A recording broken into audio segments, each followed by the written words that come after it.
Welcome to the the fourth module in this lecture series, and we are talking about programs and apps, using apps for productivity, graphics, and security. Every one of us, we use the files, we use the word processors, the Office tools, maybe Microsoft Office or Google Office tools continuously for our business and personal purposes. So those are something that we are going to study today.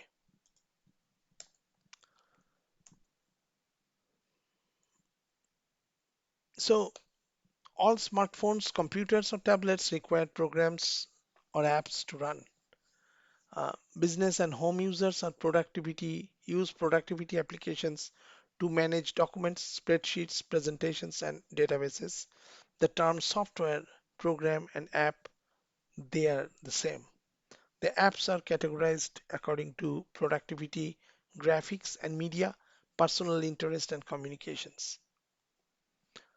So you can see different programs and apps by category, like productivity. When you talk about the business and personal usage, you have the word processing like presentation, like PowerPoint files, spreadsheet like Excel spreadsheet, database. You can use different databases. There are a lot of free databases around as well, like Postgres, SQL, or you can use the Microsoft Access, although it's not free, it's licensed product. The note taking, you can have the OneNote, for example, or you can simply use the Notepad. Calendar and content management, the project management. Those are very sophisticated tools for managing the projects. Um, Different areas you have. Like in accounting areas, you have the personal finance, the legal, tax preparation software, documentation management, support services, and enterprise computing. For graphics and media, you have the computer aided design, CAD. You have the desktop publishing, paint, image editing, photo editing, clip art, image gallery. You have the video audio editing as well. There are lots of editing tools available. You have the media players, you have augmented and virtual reality applications. Personal interest, you have the lifestyle mapping, medical, you have the maps, right? We use the maps all the times. We navigate to somewhere, we drive to somewhere. We use the navigation uh, or either installed on our car's computer or on our mobile devices. Or also you can have the entertainment application for like let's say convenience, education purposes as well. The local apps are the apps that you install on your computer's hard drive. Portable apps run from removable storage like a DVD player. A native app is an app written for a specific operating system, so that is installed on a computer or a mobile device. For example, you may have an app that runs only on the Android device, not on iPhones. Um, so that's a native app, example of the native app. Web apps are programs that you can access via the internet. So google.com, whatever bank you have, that bank's website, uh, any computer website, those are web apps. And also apps you can access on the smartphone or tablet are called mobile apps. They are special because they use some kind of responsive features. So mobile devices needs to be responsive in order that they work I mean, in order that you can use them uh, in different areas, in different medias, right?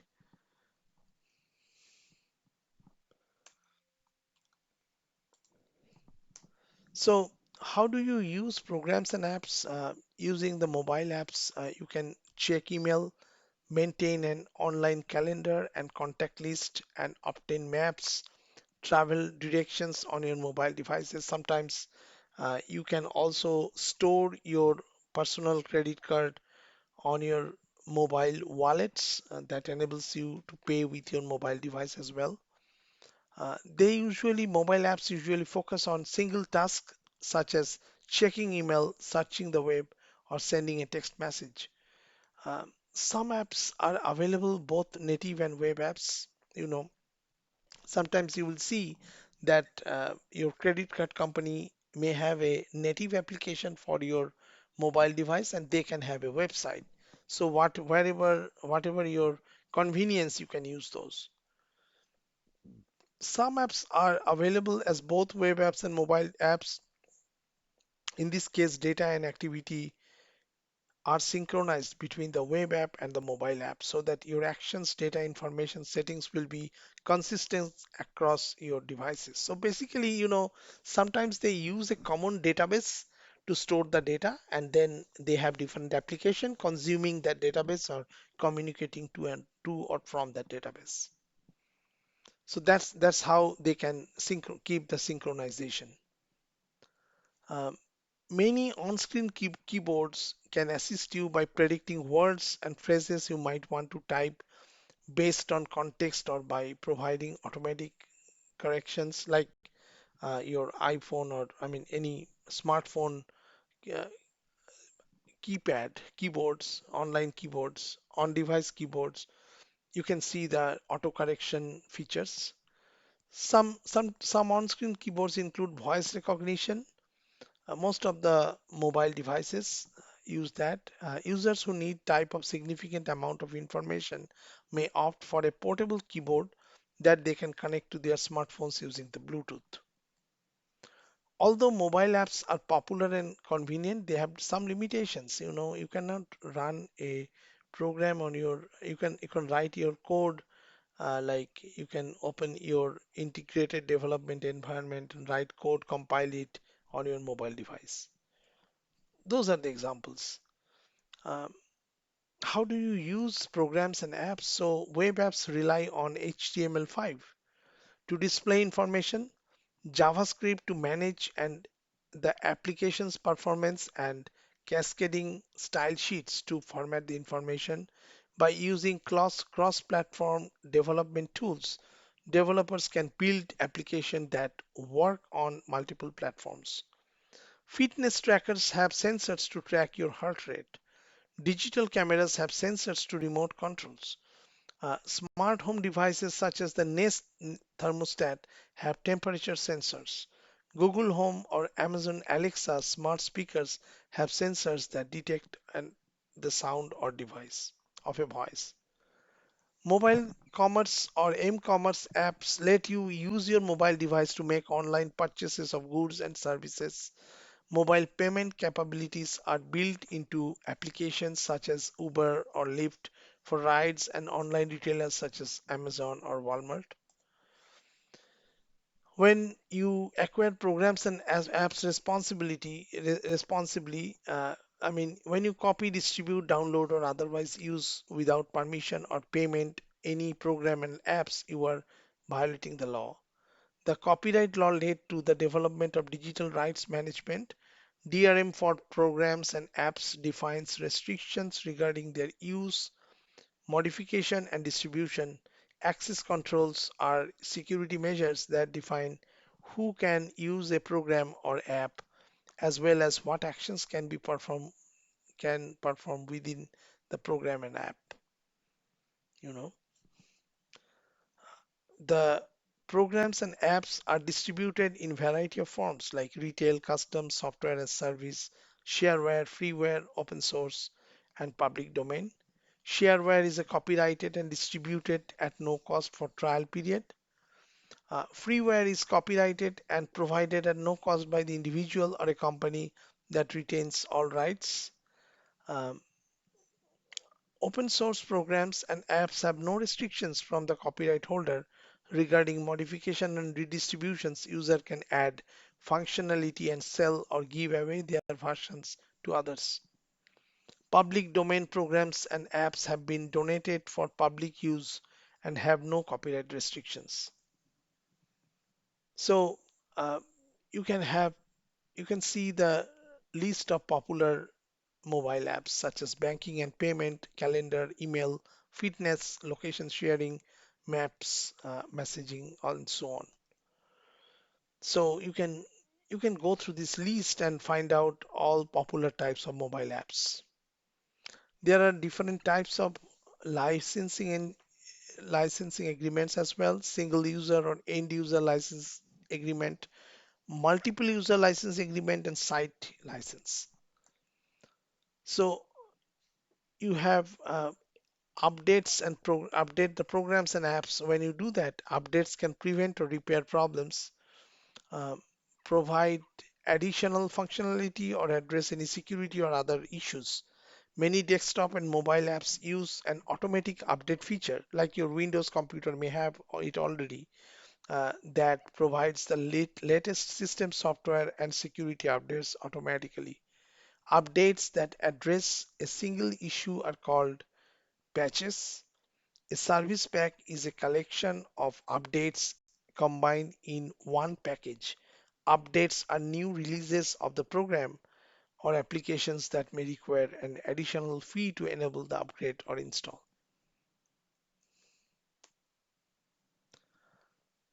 There are uninstaller, sometimes they are added to the application, and they should be added in fact.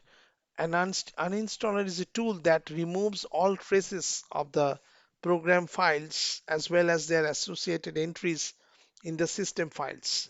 So basically, on your Microsoft Windows device, if you run an uninstaller, on principle, it should clean up your data.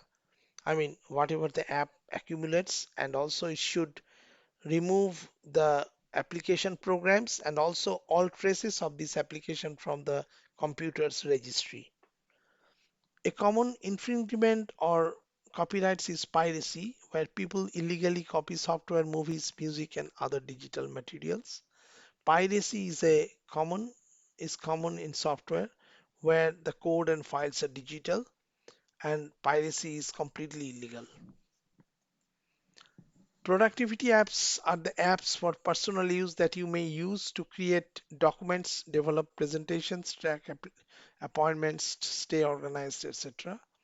Productivity applications include like word processing, as I said, word processing, spreadsheets, presentations, databases, productivity suites, and enterprise computing.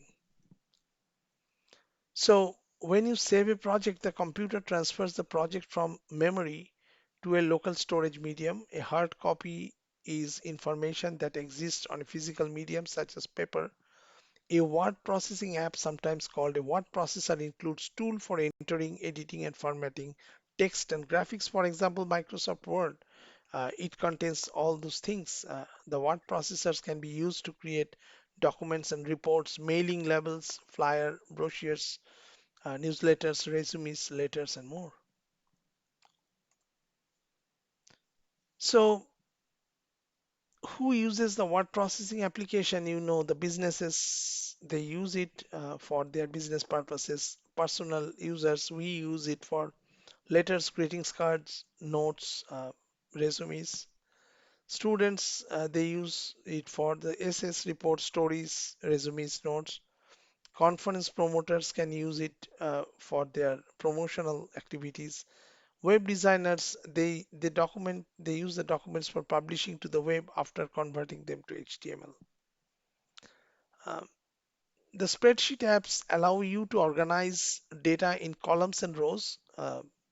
Microsoft Excel spreadsheet is one such example where you can organize your data in columns.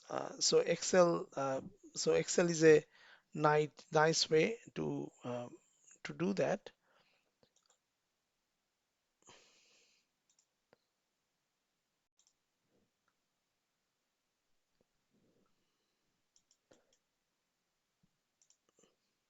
So, for example, this is a typical Excel spreadsheet where you can see there are 4 columns, 5 columns, and multiple rows out there. Don't look at the content of the column, they may be different. I don't know what they are, but you can organize data in this way and you can analyze the data from the spreadsheets. Now, there is a cell in the worksheet. So this is a cell, for example. This is the location formed by the intersection of column and row. Workbook is a collection of related worksheets containing contained in a single file. So you can create a workbook here, and you can create multiple spreadsheets for this particular file. Okay. So just click on this plus sign and you should be able to create the new spreadsheet. Uh, so let's say this is your spreadsheet number one, you have spreadsheet number two, all these files, and then you go to the file, save as, you can go to this PC and you can use it as Excel workbook. So whatever name you give, test.xls, you can do it in that way. So once you open it, you will see all the sheets are out there. You can rename the sheets. I mean, you can say page one, you can say office, you can say home, and so on. I mean, school, whatever reason you are using this spreadsheet, you can name the different spreadsheets accordingly. Okay, so you have the formatting tools. There are a lot of formatting tools within the spreadsheet and word processing applications. You have the printing features, you have the web capabilities. You can even build a chart out of the spreadsheet. So that's you can use this as an example. So you can basically fetch this one, let's say, and let's say we are doing it in this way.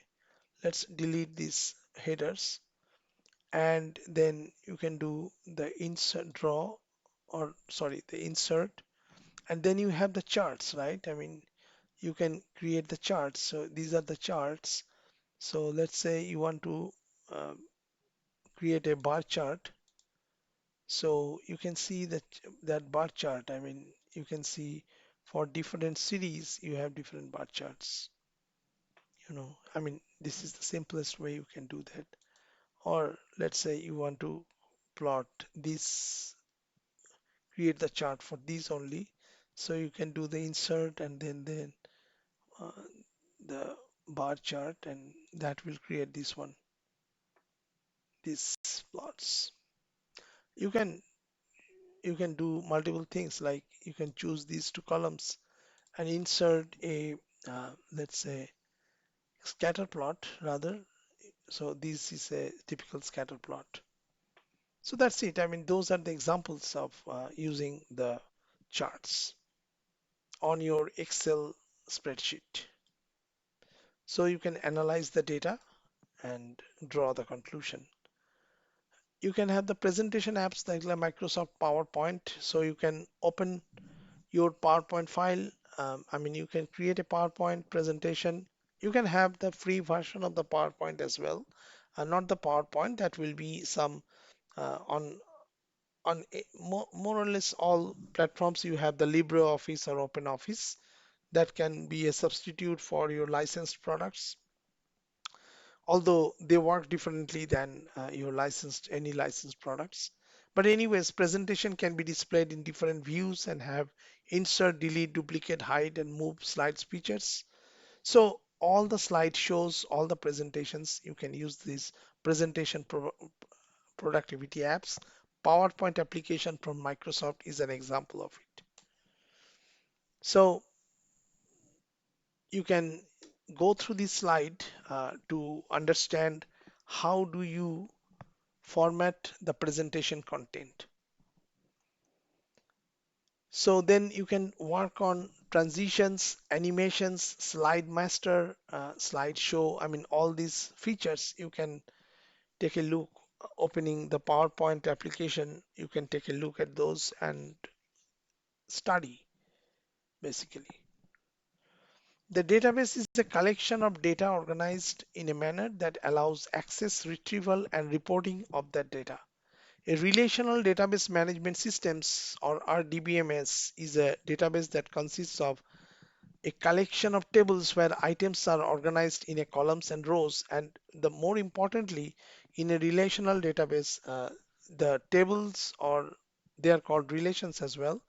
They are related to each other by some specific columns or keys. Large enterprise use the databases to store large quantities of data that enables us to shop online. For example, e-commerce store from Amazon that uses the database to store different types of data. So data is organized into tables of records.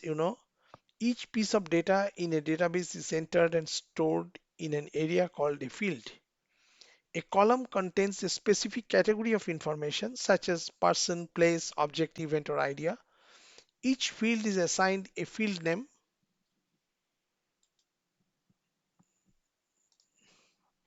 which is a column label that describes the field. Fields are defined by their data types such as text, date, or number. Hyperlinks store data as web addresses. Tables are collection of records for a single object. Tables store data for the database. A database can contain one or more tables. So you have the productivity suite. I mean, you can have the following productivity suites. You can see your operating system supported, word processor, spreadsheet, presentation, database, email, online version, cloud storage. All these are part of the productivity suite. You have the graphics and media applications as well. So digital graphics and media include still images, animated images, and audio. So that those are equally important. The digital graphics can be as simple as line drawing or as complex as three-dimensional illustration. The There are multiple digital media applications that you can use to create, edit, and modify digital graphics.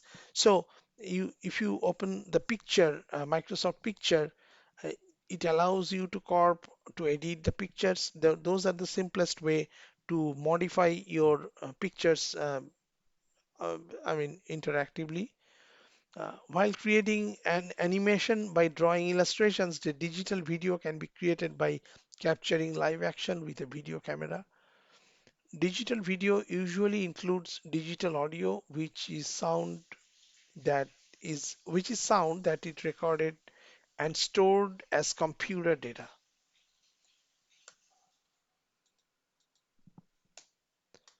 So, how computers represent images and sounds? I mean, cameras, musical instruments, and video projectors are analog devices.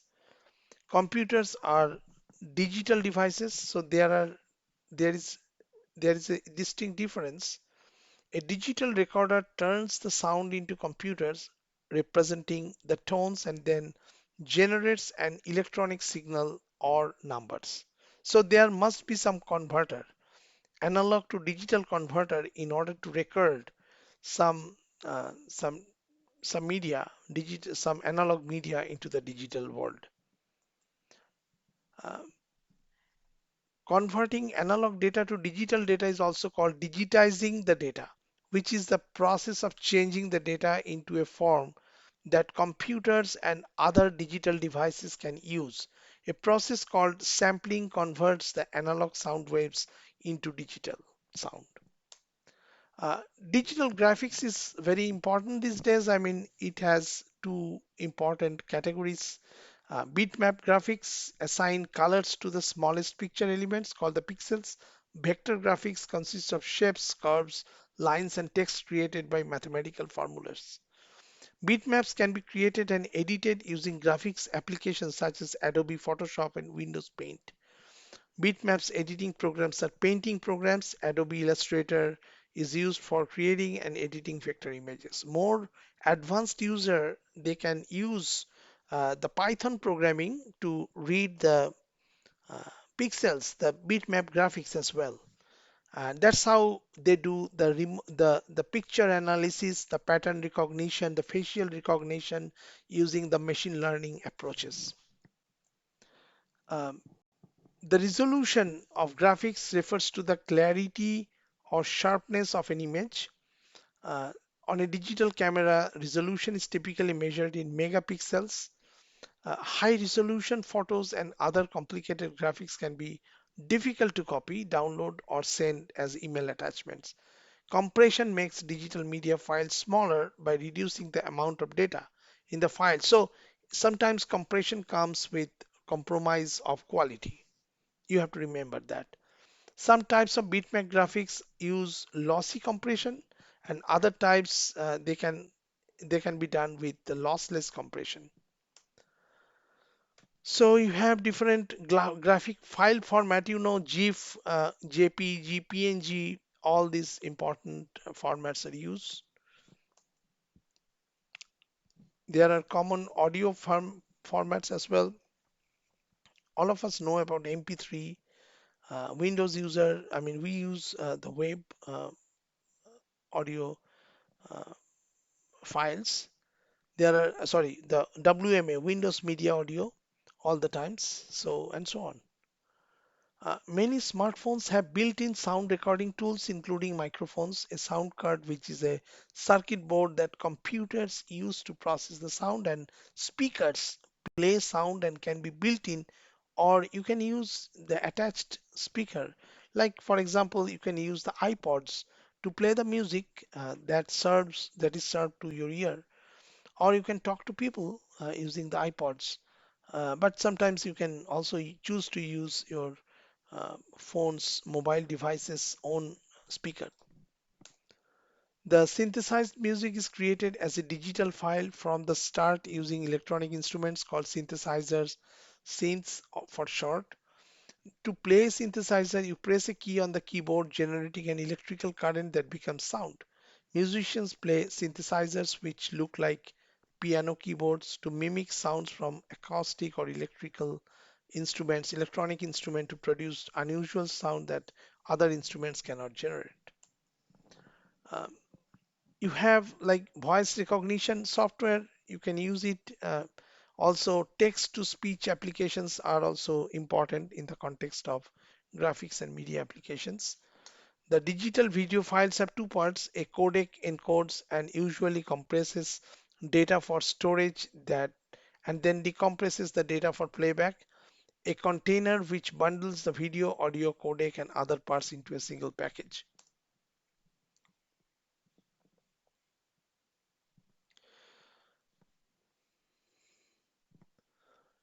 The video file formats are one way to describe a video file. Resolution is another format. Uh, I mean, you can have different levels of resolution. Digital video resolution is given as width times length. Video resolution can be standard definition, which is these are this type of length. High definition is this. Ultra high definitions are much superior.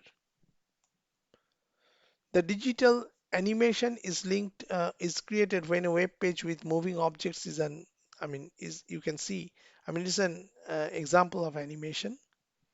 Simulations are sophisticated computer animations that are useful for training and teaching in many fields. Sometimes you use simulation for entertainment purposes, like in the Disneyland, they have some simulated games that gives provides the entertainments to the families. Um, Graphics and media applications, I mean, you have the animation in the entertainment, 3D animation, the cartoon movies. There are ways to create solid 3D image, stop motion animation, and so on. The digital media creation and editing apps, you have the graphics ads that can be create, view, manipulate, and print digital images. Image editing apps such as Microsoft Picture. The drawing apps, you have the drawing apps on your computer. Simple drawing apps. In some programs, graphics. You layer graphics to create the collages. Advanced programs can be used to create sketches, logos, topography, complex illustrations for web or print use. Photo editing apps can be used to enhance and retouch photographs. You can use mobile devices to the captured videos. There are You can also use the digital video camera or camcorder. So those are standard devices. On the web, you can stream the media, means receiving the audio and video content on your computer from a server and then watching or listening to the media as it arrives. For on-demand content such as television shows, the original media file is stored on the media distributor server. With live video streaming, often used for sports events, the games, the content is sent out live as it happens and is available only once. Smart TVs connect to Wi-Fi network and let you view the internet content. Streaming video is more convenient and less expensive than traditional cable and satellite television content. Streaming digital audio in the form of audiobooks using sites such as Audible and Audio Podcast may include news stories, music, lectures, or radio shows. So the virtual reality, a computer related simulated 3D environment that you can explore, manipulate, attempt to remove the barrier between the viewer and the media. Augmented reality appears overlay information and digital content on top of physical objects or location. The AR and VR in the augmented reality and virtual reality in gaming today, video games, they use both of them. And the VR gaming system can be set up using hardware. These systems they run on customized desktops and include a headset, controllers, and sensors to track the movements. Augmented reality gaming integrates visual and audio game content with your environment. Microsoft offers the HoloLens headsets which use holograms, projected images that appear three-dimensional. Motion sensing game consoles allow you to interact with the system through body movements. Physical therapists use these consoles along with virtual reality gaming techniques to challenge and motivate patients undergoing rehabilitation. You can use the artificial intelligence I mean, to simulate human intelligence in certain areas. Machine learning is a branch of artificial intelligence that trains machines to learn from data, identify patterns, and make decisions to progressively improve their performance without human intervention. Natural language processing is a form of data input computes which computers interpret and digitize spoken words or commands. Digital assistants are natural language processing to respond to verbal commands or questions using search technology to provide answers or perform a task. Robotics is the science that combines engineering and technology to create and program robots. A robotic arm or instrument can be more precise, flexible, and controlled than a human hand. Robotic surgeries often take less time to heal and can prevent risk of infection as they require a smaller incision site. Personal interest applications, you can have countless desktop, mobile, and web apps are designed specifically for that. There are security tools of importance, like you can have personal firewalls, antivirus programs, malware removers, and internet filters. Firewall is a protection barrier between a computer or network and others on the internet. Personal firewall is a security tool that detects and protects a personal computer and its data from unauthorized intrusions. An antivirus application protects um, a computer against viruses by identifying and removing any computer viruses found in the memory, on storage media, or on incoming files. You also have spyware, adware, and other malware removers. You know, Spyware is a type of program that is placed on a computer or mobile device without the user's knowledge. That's very dangerous, and that secretly collects information about the user. It can enter your computer when you install a new program through a graphic on a web page or an email message or malware. Adware is a type of program that displays an online advertisement in a banner or pop-up under window or web pages. An adware remover is a program that detects and deletes the adware. The spyware remover is a type of program that detects and deletes spyware and similar programs. Malware remover does the same thing for the malwares. If an antivirus program identifies an infected file, it attempts to remove the malware. If the antivirus program cannot remove the infection, it often quarantines the infected file. A quarantine is a separate area of the hard drive that holds the infected file until the infection can be removed. Quarantined files remain on computer or mobile device until the user deletes them or restores them. Filters are programs that remove or block certain items, like your pop-up blocker on your Chrome.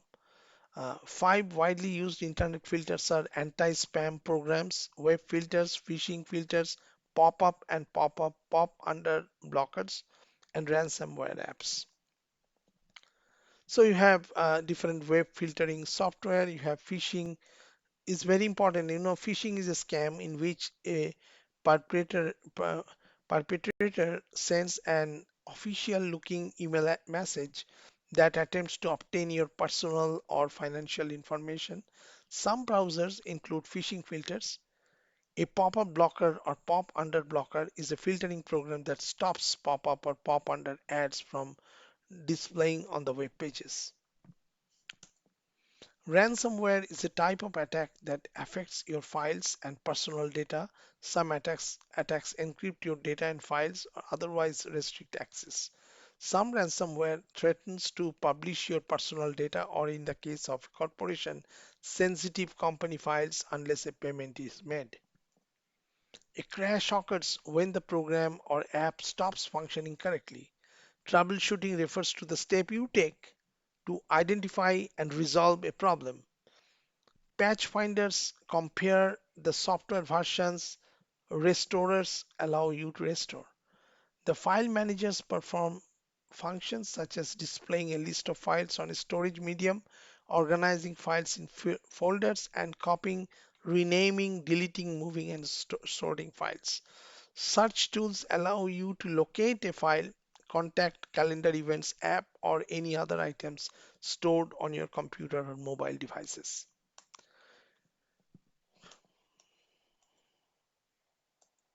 So in this particular presentation, we have described basically we identified the general categories of programs and apps, differentiate amongst the ways you can acquire programs and apps. We have identified the key features of productivity applications, identified the key features of graphics and media applications. Then we talked about digital media. We identified the key feature of the file disk system management tools. We described augmented reality, virtual reality, and artificial intelligence. We identified the uses of personal interest applications. We identified the key features of the security tools. So if you have questions, feel free to reach out to me. Leave a comment. Thank you.